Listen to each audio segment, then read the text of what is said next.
नमस्कार, मैं हूं रसिका पांडे और आप देख रहे हैं देश के दिल से। देश का दिल यानी मध्य प्रदेश से जुड़ी तमाम बड़ी खबरों से इस बुलेटिन में हम आपको रूबरू कराएंगे।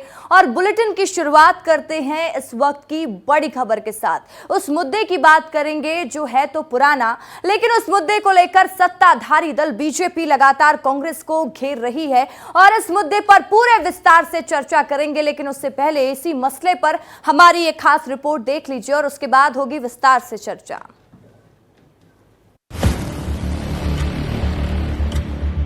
भाइयों और बहनों, राष्ट्रपति जी ने आपातकाल की घोषणा की है। नरेंद्र मोदी जी ने जो कहा है, लोकतंत्र के ऊपर बहुत बड़ा धब्बा है आपातकाल का दौर, और ये ऐसा काला समय है जिस समय को पूरा देश आज भी याद करके सिहर उठता है। वो सोनिया गांधी जी जो उस समय बहू थी, उन्होंने रोका नहीं अपनी सास को कि इमरजेंसी मत लगाओ, निर्दोष लोगों को जेल में मत डालो। कोई वकील ना कोई दलील और सीधे मीसा में अंदर।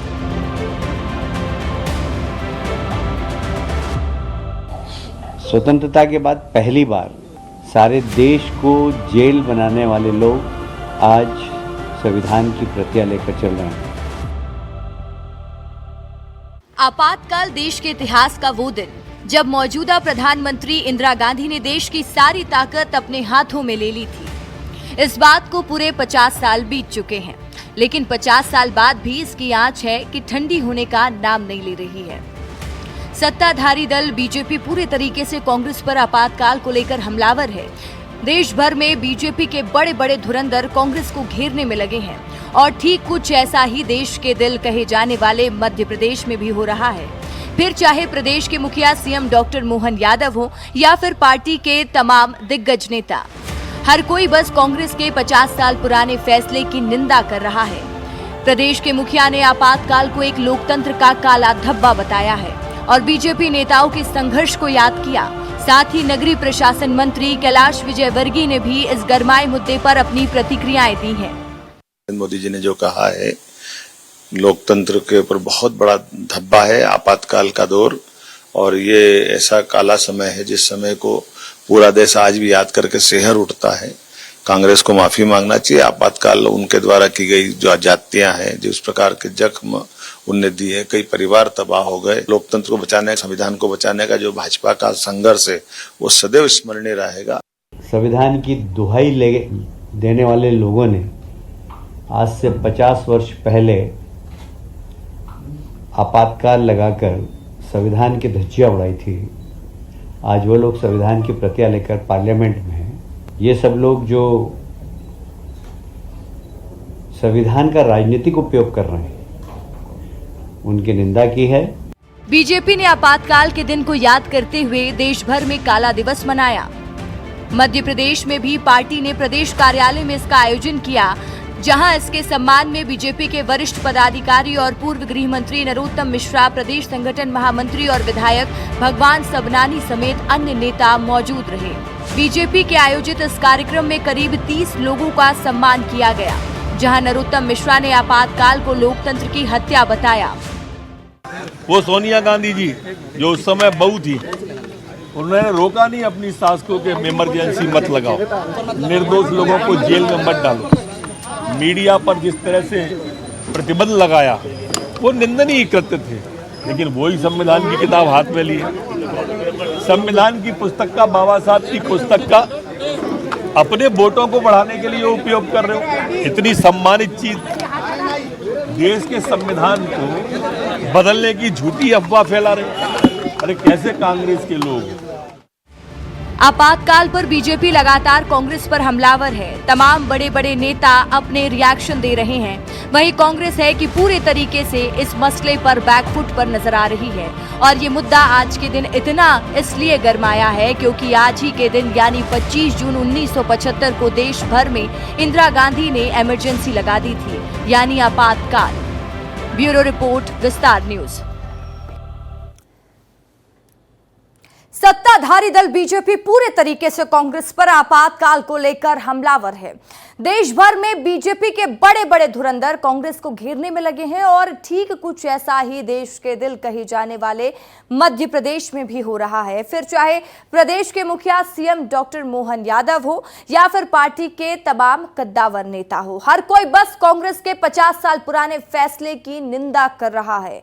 प्रदेश के मुखिया ने आपातकाल को एक लोकतंत्र का काला दिवस बताया है और बीजेपी नेताओं के संघर्ष को याद किया है। साथ ही नगरीय प्रशासन मंत्री कैलाश विजयवर्गीय ने भी इस पूरे गरमाए मुद्दे पर अपनी प्रतिक्रियाएं दी हैं और बीजेपी ने आपातकाल के दिन को याद करते हुए देश भर में काला दिवस आज मनाया है। मध्य प्रदेश में भी पार्टी के प्रदेश कार्यालय में इसका आयोजन किया गया।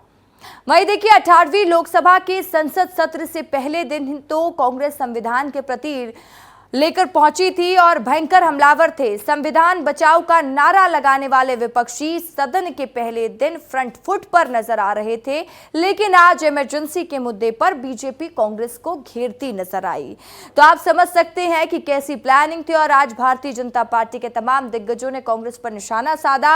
आपातकाल की आज बरसी है और आज ही के दिन 25 जून 1975 की देर रात तत्कालीन प्रधानमंत्री इंदिरा गांधी ने देश में आपातकाल लगाने की घोषणा की थी। और ऐसे में चलिए पुरानी यादों को ताजा करते हैं और देखते हैं आपातकाल कैसे लगा था, क्यों लगा था। ग्राफिक्स के जरिए मैं आपको समझाऊंगी। आपातकाल की वो तस्वीरें आपको फिर से याद दिलाने की कोशिश रहेगी। लोकतंत्र का काल, आपातकाल। तो देखिए, इलाहाबाद हाई कोर्ट के एक फैसले के बाद ये लागू किया गया था। तो पूरी पावर अपने हाथ में प्रधानमंत्री जो उस वक्त थी इंदिरा गांधी, उन्होंने ले ली थी। इंदिरा गांधी के निर्वाचन को चुनौती देने वाली याचिका पर यह फैसला लिया गया था। तो आप समझिए कि इलाहाबाद हाई कोर्ट ने क्यों ये फैसला लिया था। आप समझ रहे होंगे, 12 जून 1975 को ये फैसला सुनाया गया था और 25 जून 1975 को आपातकाल लगाया गया था, यानी आज ही का वो दिन था। तत्कालीन प्रधानमंत्री इंदिरा गांधी का रायबरेली से निर्वाचन रद्द हो गया था, जिसके वजह से इसको चुनौती दी गई और हाई कोर्ट का फैसला सामने आया। 6 साल तक चुनाव लड़ने पर लगा था प्रतिबंध।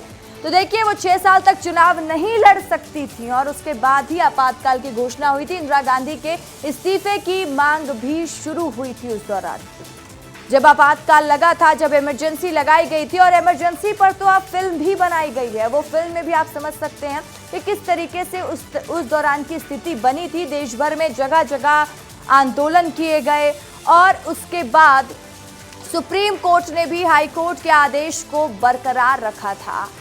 तो सुप्रीम कोर्ट से ऊपर किसका फैसला? सुप्रीम कोर्ट ने भी इस फैसले पर मोहर लगा दी। हाई कोर्ट के फैसले को सुप्रीम कोर्ट ने बरकरार रखा। 25 जून 1975 को आपातकाल लागू हुआ था, यानी इमरजेंसी लागू हुआ था।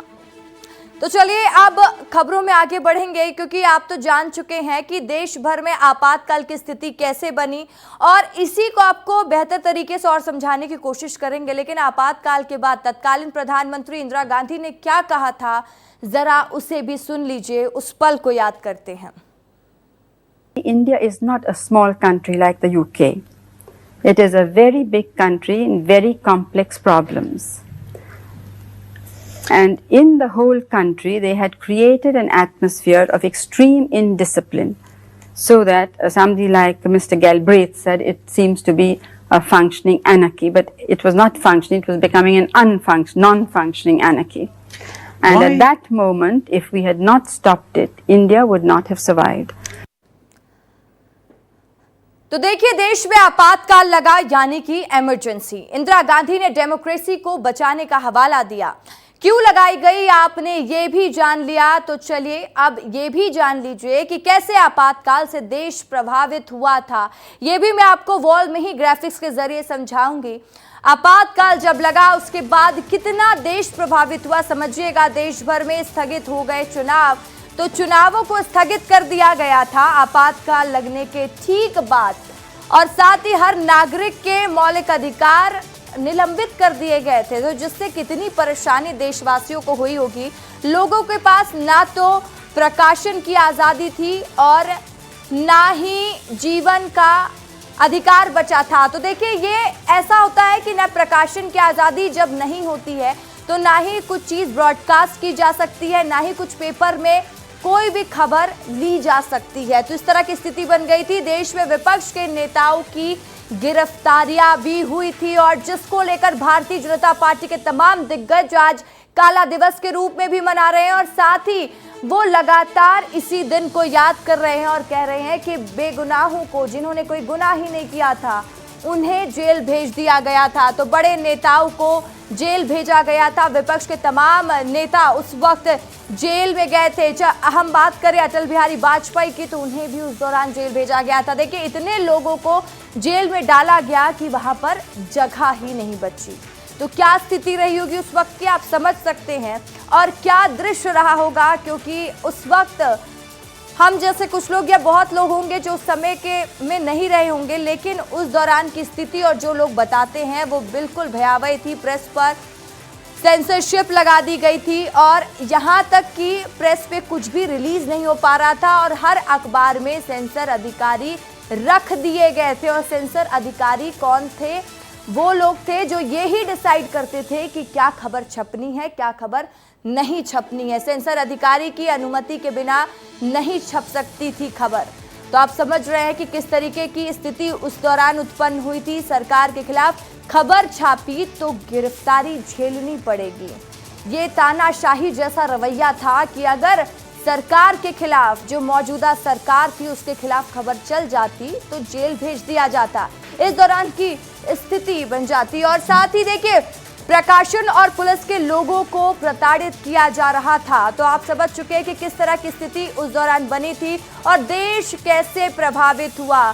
लोगों के मौलिक अधिकार छीने गए, जेल भेजा गया। सोचिए लोग कितने प्रभावित हुए होंगे, वो दौर कैसा रहा होगा। तो आज भी आपातकाल के दौर को याद करते हुए मीसाबंदी रो पड़ते हैं। इंदिरा गांधी की सरकार में लगे आपातकाल को करीब 5 दशक बीत चुके हैं, लेकिन उस दौर में जिन लोगों ने जेल की हवा खाई और सही उन लोगों को जेल भेजा गया और उन दिनों को याद किया जाता है। और साथ ही उन्होंने बस उनके परिवार वालों ने भी काफ़ी परेशानियां झेली। तो जो लोग जेल गए थे वही बस परेशान नहीं हुए थे। और ऐसी ही एक कहानी प्रदेश की संस्कार धानी जबलपुर की है, जहां हमारे संवाददाता, हमारे साथी दुर्गेश साहू ने मीसाबंदियों से खास बातचीत की है। सुन लीजिए।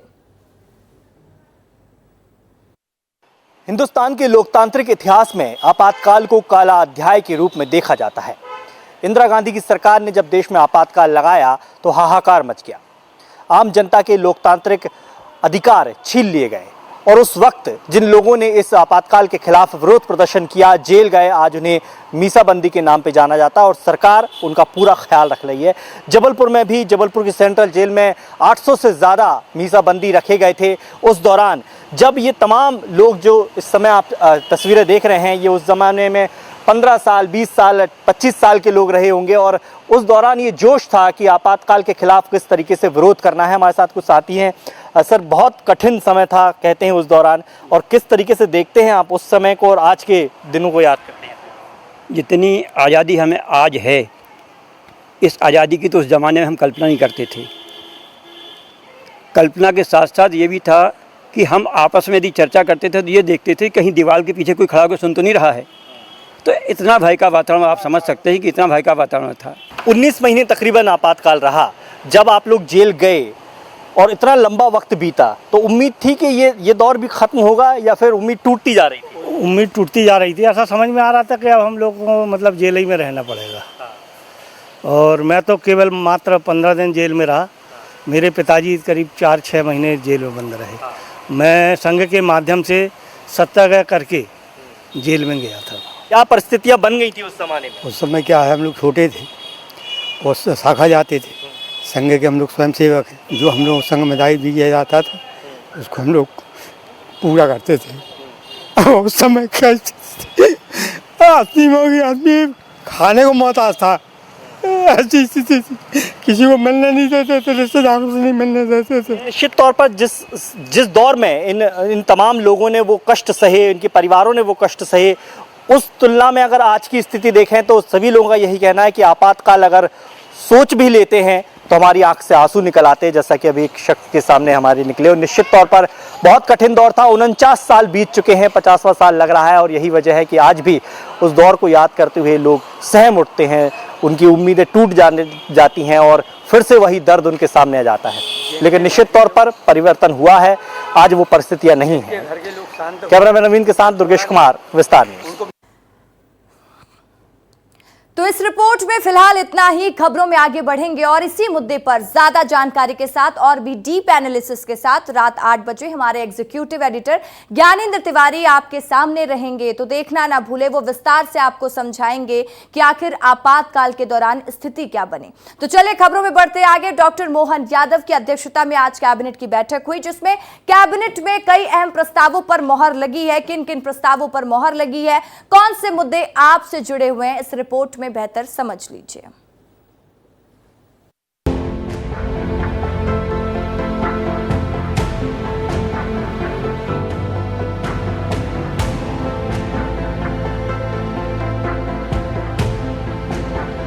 भोपाल में आज मंत्रालय में मध्य प्रदेश के मुख्यमंत्री डॉक्टर मोहन यादव की अध्यक्षता में कैबिनेट बैठक हुई, जिसमें कैबिनेट कई प्रस्तावों पर अपनी मुहर लगाई। बैठक में मुख्यमंत्री ने आपातकाल को लेकर निंदा की। डॉक्टर मोहन कैबिनेट की बैठक में कई अहम मुद्दे पर फैसले लिए गए। कैबिनेट की बैठक की जानकारी देते हुए कैलाश विजयवर्गीय ने कहा कि जेल में बंद कैदियों के सुधार के लिए जल्द ही विधानसभा सत्र में बिल लेकर आएगी। मोहन सरकार कैबिनेट में प्रस्ताव पर मुहर लगाई है। साथ ही कैबिनेट ने फैसला किया कि मध्य प्रदेश में रजिस्टर्ड सैनिक स्कूल में पढ़ने वाले छात्र दूसरे राज्य में भी जाने के बाद उन्हें मध्य प्रदेश सरकार स्कॉलरशिप देगी। बैठक में मुख्यमंत्री ने आपातकाल को लेकर निंदा की। मंत्रिमंडल ने निर्णय लिया है कि ऐसे मध्य प्रदेश के चयनित सैनिक स्कूल के विद्यार्थी जो मध्य प्रदेश के बाहर पढ़ रहे हैं, उन्हें भी मध्य प्रदेश की सरकार स्कॉलरशिप प्रदान करेंगी। मिलिट्री में, पुलिस में काम करते करते शहीद हो जाते हैं, सरकार की ओर से आर्थिक सहायता मिलती है, वह उस मृतक की पत्नी को मिलती है। पर आज माननीय मुख्यमंत्री जी ने ये निर्णय लिया मंत्रिमंडल के सामने कि क्यों न हम उनके माँ बाप को भी 50% दें। कैबिनेट बैठक में साल 2024-25 के बजट का प्रस्तुतिकरण हुआ। इसमें किए गए प्रावधानों पर सहमति जताई गई। कैबिनेट बैठक में बड़ा फैसला लिया गया कि अब मंत्रियों का इनकम टैक्स सरकार नहीं बल्कि खुद मंत्री भरेंगे। अभी तक सामान्य प्रशासन विभाग मंत्रियों के वेतन भत्ते पर लगने वाला आयकर भरता था। आज कैबिनेट की बैठक में कई सारे निर्णय लिए गए, जिन निर्णयों के माध्यम से हमारी अपने उत्तरदायित्व का भी निर्धारण होता है, साथ साथ प्रदेश की प्रगति के लिए दूरगामी दृष्टि से उन निर्णयों का बड़ा महत्व है। जैसे एक निर्णय हमने किया कि हमारे अपने सभी मंत्रीगण अपने अपने इनकम टैक्स की दृष्टि से स्वयं का व्ययन करेंगे, वो शासन से कोई वित्तीय भार उसमें नहीं लेंगे। तो आयकर की दृष्टि से 1972 का एक नियम था, जिसमें विवरणी में मंत्रीगणों का या संसदीय सचिव तक का भी सारा व्यय राज्य सरकार के खाते में जाता था, उनके माध्यम से होता था। 1 जुलाई से प्रारंभ होने वाले विधानसभा के मानसून सत्र में मध्य प्रदेश की डॉक्टर मोहन सरकार का पहला पूर्ण बजट प्रस्तुत किया जाएगा। इसके पहले आज मुख्यमंत्री डॉक्टर मोहन यादव कैबिनेट बैठक में बजट प्रस्ताव पर मुहर लगाई गई। मध्य प्रदेश का वर्ष 2024-25 का बजट 3.5 लाख करोड़ रुपए से अधिक का हो सकता है। इसमें प्रदेश सरकार की ओर से पहले से संचालित सभी योजनाओं के लिए प्राविधान किए जाएंगे। बता दें कि प्रदेश सरकार ने जुलाई 2024 तक योजनाओं को संचालित करने के साथ दूसरे व्यय के लिए लोकसभा चुनाव को देखते हुए 1,45,000 करोड़ रुपए का लेखानुदान प्रस्तुत किया था। अब पूर्ण बजट प्रस्तुत किया जाएगा। सूत्रों के अनुसार सरकार बजट में जनता पर बोझ बढ़ाने वाला कोई कदम नहीं उठाएगी। केंद्रीय योजनाओं के लिए प्राथमिकता के आधार पर विभागों को राशि आवंटित की जाएगी। ब्यूरो रिपोर्ट, विस्तार न्यूज। तो आज मोहन सरकार की कैबिनेट बैठक हुई, जिसमें कैबिनेट कई प्रस्तावों पर अपनी मोहर लगा चुकी है और बैठक में मुख्यमंत्री ने आपातकाल को लेकर निंदा की। डॉक्टर मोहन कैबिनेट की बैठक में कई अहम मुद्दों पर फैसले लिए गए हैं। क्या फैसले लिए गए हैं ये भी जान लीजिए, क्योंकि ये फैसले से आपका ही सीधा सरोकार जुड़ा हुआ है। तो मोहन कैबिनेट में किन किन प्रस्तावों पर मोहर लगी है, कौन कौन से फैसले लिए गए, समझिए। जेल में बंद कैदियों के सुधार के लिए विधानसभा सत्र में बिल लेकर आएगी सरकार, यानी अब एक बिल लाया जा रहा है जो कैदी है उनके सुधार के लिए कृषि क्षेत्र के पास आउट छात्रों को सॉइल टेस्ट करने की सरकार ने अनुमति दे दी है। तो जो कृषि क्षेत्र के स्टूडेंट हैं उनके लिए बड़ी अच्छी खबर है। देखिए, किसानों को समझाकर सॉइल टेस्ट करेंगे एग्रीकल्चर क्षेत्र से पास आउट स्टूडेंट, तो किसानों को भी समझाया जाएगा। तो इससे जो मध्य प्रदेश में खेती किसानी होती है उसमें भी किसानों को भी मदद मिलेगी और साथ ही जो एग्रीकल्चर के स्टूडेंट है उन्हें यह अनुमति दे दी गई है कि वो सॉइल टेस्ट कर सकते हैं। तो हर विकास खंड में 45 नमूने की जांच के लिए राशि सरकार की ओर से दी जाएगी। ये राशि सरकार ही उपलब्ध कराएगी। जो सॉइल टेस्टिंग करेंगे छात्र, उनको जो पेमेंट है वो भी सरकार करेगी और साथ ही CSR से होने वाले प्लेसमेंट को लेकर भी सरकार ने नियम में बदलाव किया है। तो देखिए, जो भी प्लांटेशन होने हैं CSR के तहत, उसको लेकर भी सरकार ने एक फैसला सुनाया है और साथ ही पौधारोपण के लिए निर्धारित 10 हेक्टेयर क्षेत्र की सीमा नहीं रखी जाएगी। तो देखिए, कितना बड़ा प्रावधान सरकार की तरफ से दिया जा रहा है। 1 हेक्टेयर से लेकर 5 हेक्टेयर तक ही CSR के फंड से हो सकेगा प्लांटेशन। तो पौधों का प्लांटेशन कैसे होगा समझ रहे हैं, ग्राफिक्स के जरिए लगातार हम आपको समझा रहे हैं। तो साथ ही सैनिक स्कूल के छात्रों के लिए भी बड़ी खुशखबरी है। सैनिक स्कूल के छात्रों को दूसरे राज्यों में जाने के बाद भी स्कॉलरशिप मिलने वाली है, यानी ये बहुत बड़ी खबर है। जब अगर आप दूसरे राज्य में भी जाकर पढ़ाई करते हैं, सैनिक स्कूल के छात्र हैं, तो आपको स्कॉलरशिप मिलेगी। वहीं मध्य प्रदेश में रेलवे से जुड़े हुए प्रोजेक्ट की मॉनिटरिंग और समन्वय का काम अब PWD देखेगा। तो देखिए, PWD को अब ये काम भी सौंप दिया गया। वहीं शहीद परिवार में पत्नी के अलावा माता पिता को भी सम्मान राशि अब सरकार देगी। और ये फैसला इस वजह से लिया गया है क्योंकि अब कई बार देखते हैं कि पत्नी को तो राशि दी जाती है, लेकिन माता पिता नेग्लेक्ट हो जाते हैं, जिस वजह से सरकार ने ये फैसला लिया है। साथ ही मंत्रियों का इनकम टैक्स सरकार नहीं बल्कि खुद मंत्री ही भरने वाले हैं।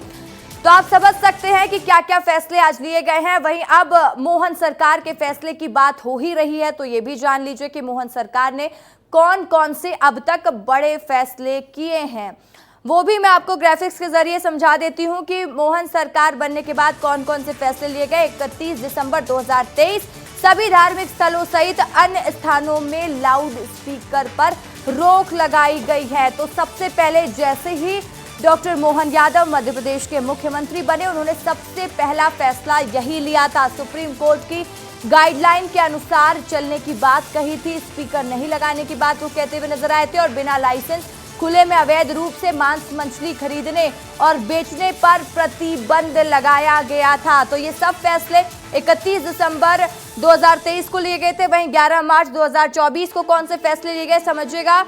PM श्री एयर एम्बुलेंस सेवा योजना को मंजूरी दी गई थी। तो ये तमाम योजना है जिनसे आपका सीधा सरोकार जुड़ा हुआ है, इसलिए आपके लिए जानना बेहद जरूरी है कि सरकार ने वो कौन कौन से फैसले आपके हित में लिए हैं जिसका लाभ आप उठा सकते हैं। तो सभी जिलों में निशुल्क शव वाहन संचालन की स्वीकृति दी गई थी। 11 मार्च 2024 को यह फैसला लिया गया था। वहीं पर प्रधानमंत्री ई-बस सेवा योजना को भी मंजूरी दी गई थी 27 फरवरी 2024 को। तो लगातार ग्राफिक्स के जरिए मैं आपको समझा रही हूं। देखिए, 6 नगरीय निकायों में 552 ई-बस का संचालन PP मोड पर होगा और किस तरीके से होना आप समझ जाइए। 11 जून 2024 को कौन से फैसले लिए गए। स्वास्थ्य विभाग में 46,491 रिक्त पदों को भरने की मंजूरी दी गई कि स्वास्थ्य व्यवस्था मध्य प्रदेश में दुरुस्त की जा सके, बेहतर की जा सके। वहीं 18,653 पद आगामी 3 साल में भरे जाएंगे। तो आप देखिए, स्वास्थ्य क्षेत्र हो या फिर महिलाओं से जुड़ा प्रावधान हो, हर विषय में सरकार काम कर रही है और सरकार ने यही कोशिश की है। तो हमने आपको समझाया कि कौन कौन से फैसले लिए जा चुके हैं और कौन से फैसले सरकार लेगी। ये जानना आपके लिए बेहद जरूरी इसलिए हो जाता है क्योंकि इन योजना से आप भी लाभ उठा सकते हैं। वही देश के प्रतिष्ठित पत्रकार अरविंद मिश्रा को जान से मारने की धमकी दी गई है। आरोप है कि पुष्पराज मिश्रा उर्फ बबलू ने अरविंद मिश्रा को न सिर्फ धमकी दी बल्कि उनके पुलिस विभाग से रिटायर्ड पिता एसपी मिश्रा को भी अगवा कर लिया है।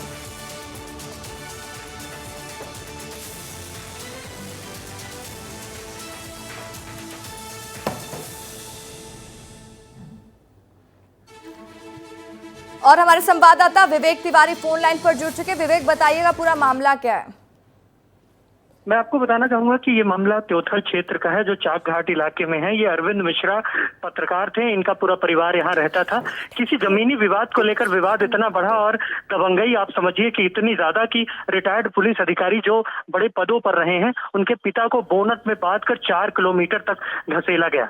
इससे समझ सकते हैं कि जो अपराधी हैं उनके हौसले इतने बुलंद हैं कि वो किसी प्रकार का किसी में डर नहीं है। जब वो थाने पहुंचे इसकी शिकायत की तो इसके बाद पुलिस ने इस पर कोई बड़ी कार्यवाही नहीं की। एफआईआर नाम मात्र की दर्ज कर ली गई लेकिन कोई बड़ी कार्यवाही नहीं हुई। अब वो दर दर की ठोकरें खा रहे हैं और ये कह रहे हैं कि हमें इंसाफ चाहिए। ठीक है, तमाम जानकारी के लिए शुक्रिया विवेक आपका। और इसी के साथ फिलहाल इस बुलेटिन में इतना ही। मुझे दीजिए इजाजत और खबरों की लगातार अपडेट्स के लिए आप बने रहे विस्तार न्यूज के साथ।